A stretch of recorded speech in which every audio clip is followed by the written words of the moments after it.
the last point of Todd Howard's presentation on Starfield was 1000 planets in the game, and a lot of people were immediately fear-mongering about procedural generation in the game, like, oh no, procedural generation is the same thing as not having content, and everything is gonna be bland and garbage. But the reality is, Bethesda have been doing this for like 20 years already. Ever since Oblivion, they've been using procedural generation the same way. Basically, they generate the world map, they generate stuff like rocks, trees, grass, and then they save it, and it's permanently the game map. It's not just them, by the way. A lot of studios are doing this. Basically, every single open world game you've played in the last 10 years probably was procedurally generated. This is Speed3's Wikipedia page. Speed3 is very relevant to this discussion because, as you can see here, back in 2002, one of the first games they actually licensed their 3 procedural generation tool for is Elder Scrolls 4 Oblivion. There were a bunch of partners like Capcom, CDPR, the whole of Sony, whole of Microsoft, Hello Games, fucking From Software, Activision, Ubisoft, Volition, so on, and an incredible number of really high quality games use this software. If we set it to new first, as you can see, Elden Ring had Speed3 generated trees in it, so did Resident Evil Village, Ghost of Tsushima, Far Cry 5, some were done. Here is where is it? There's Inquisition, 15. Oh, that's The Witcher 3 by a Taunt, and a bunch of other games. This is actually incredibly common in the industry, because lands now are just so detailed that if you actually want to hire people to put rocks everywhere in a, I don't know, 1000 square kilometer area, the result will be much worse and much more expensive than just doing it with an AI. I'm sure many of you have seen those AI generated paintings that came out in the last few months, weeks even, and they are really good. Procedural generation has advanced a lot since 2002, and it can produce almost identical things to an actual artist. If we go further down, we see the film section. We have films like Avengers Infinity War here. There's the, where is it? Avatar, the blue alien movie, back in 2009. Other movies like, I don't know, Iron Man 3, Thor, Dark World, I know Jurassic World is here somewhere, TFA, Pirates of the Caribbean, Deadman, Tano Tales, and so on. These tools are used everywhere, and you really shouldn't be afraid of procedural generation as a whole. It can be done badly, like No Man's Sky is the obvious comparison for many people because it's a space game, you can harvest materials, you fly ships and whatnot. There are a lot of similarities. But procedural generation in that game, which is, by the way, also a Speed3 game, I believe, somewhere on No Man's Sky, there it is. But procedural generation in that game is done in runtime. So basically, when you are playing the game, it generates more assets. But in a pre-baked game, like Starfield is gonna be, when the AI generates something, then an actual person can look at it and decide whether it's good enough or just make something else. It's a very different concept, and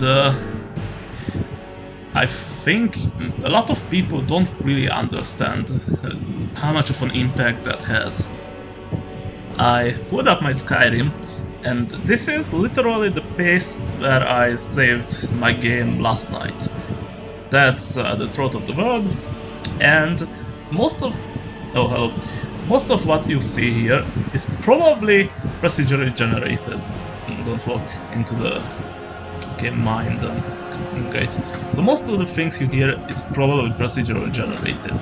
The trees definitely are, the rocks probably are, the mountains. I think most of them are.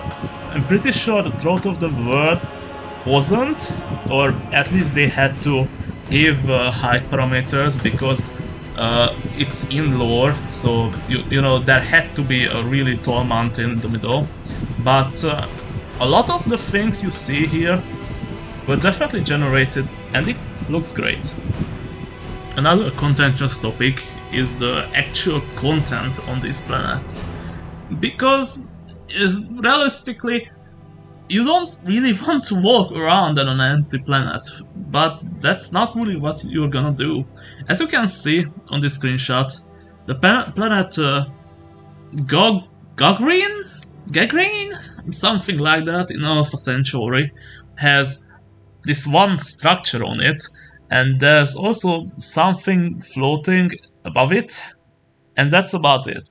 Those are the points of interest, basically the equivalent of a dungeon in Skyrim, and those are the places you're gonna want to visit. The rest of the planet exists for immersion reasons. You don't really have to interact with it, but it's there to be there. If you find a cool place on a planet, you can decide to put down your settlement anywhere, and it's gonna be cool. The surface of planets that have actual life on it probably would have good hunting spots or whatever, but those are not really important parts of the content. You really just want to go to these specific places. Realistically speaking, I'm pretty sure 99% of the people who played Skyrim never actually bothered to clear the map. I mean, the amount of things in Skyrim probably roughly rival the amount of planets in Starfield. And this map you see here is my current game's map, and it's nowhere near cleared. There are large swaths of land like this here where I didn't even go in the last 50 hours, not once.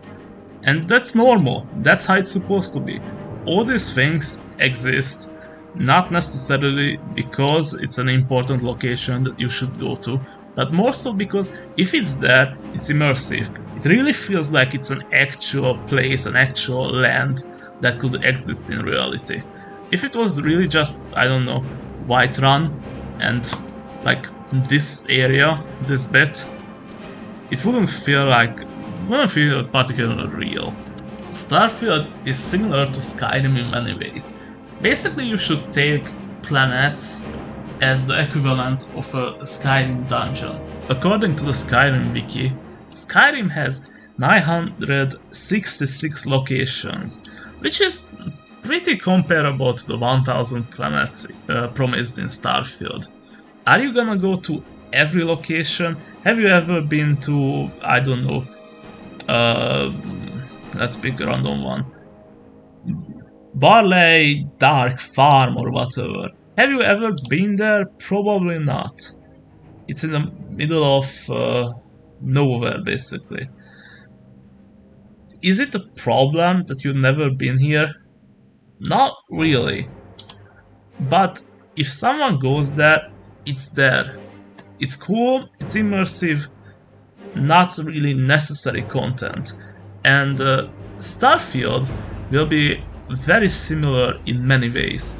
You're gonna have a bunch of planets that really don't need to be visited, but just their existence doesn't really make the game worse in any way, like people seem to think.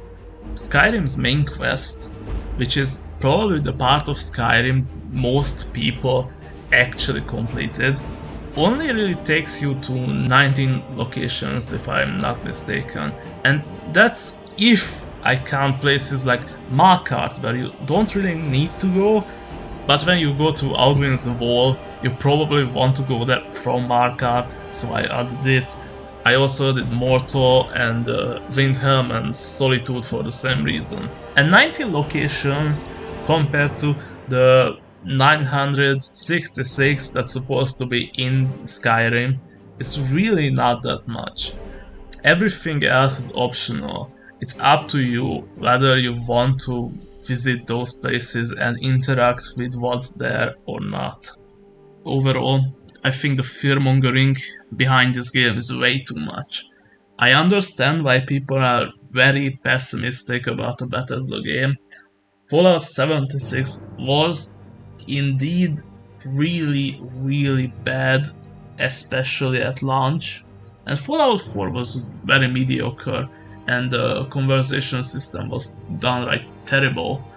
But from what we have seen in the gameplay review, Starfield is very promising, and it really feels like people are just trying to find reasons to hate it and trying to convince themselves that it is terrible despite never actually playing the game. And that's kind of stupid. I don't like it, and I hope people at least try to give it a chance. It could have absolutely dogshit writing like Fallout 4, but it could also be pretty fucking good, like every other game they made before these two.